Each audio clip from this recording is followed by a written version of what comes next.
Corona virus کی نئی قسم اومیکرون کے بارے میں آپ کیا جانتے ہیں؟ دنیا بھر میں کرونا وائرس کے کیسز میں کمی کے بعد زندگی کچھ حد تک معمول کی طرف لوٹنا شروع ہوئی تھی کہ جنوبی افریقہ میں کرونا کی نئی قسم اومیکرون کے انکشاف کے بعد ایک مرتبہ پھر مختلف ممالک وائرس سے چوک اقدامات اٹھاتے ہوئے مختلف پابندیاں عائد کر رہے ہیں۔ جاپان اور اسرائیل نے اپنے ممالک کی سرحدیں غیر ملکیوں کے لیے بند کر دی ہیں۔ دیگر کئی ملکوں نے جنوبی افریقہ سے آنے والی پروازوں پر پابندی لگا دی ہے۔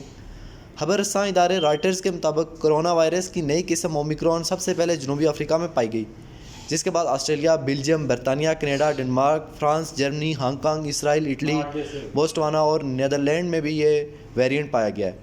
جنوبی افریقہ کی سائنسدانوں نے اس قسم سے متعلق عالمی ادارہ صحت کو آگاہ کیا تھا کہ جس کے بعد جمعے کو عالمی ادارہ صحت نے اسے تشویشناک قسم قرار دیا۔ کرونا کی اس نئی قسم کا نام یونانی حروف سے اخذ کیا گیا ہے، جبکہ عالمی ادارہ صحت نے اس کی شدت کے بارے میں کہا ہے کہ اسے سمجھنے کے لیے کچھ دنوں سے کچھ ہفتے لگ سکتے ہیں۔ یاد رہے کہ اس سے قبل کرونا وائرس کے سامنے آنے والے ویرینٹ کو WHO نے الفا، بیٹا اور ڈیلٹا کے نام دیا تھا، جن میں سب سے زیادہ ڈیلٹا قسم مہلک ثابت ہوئی تھی۔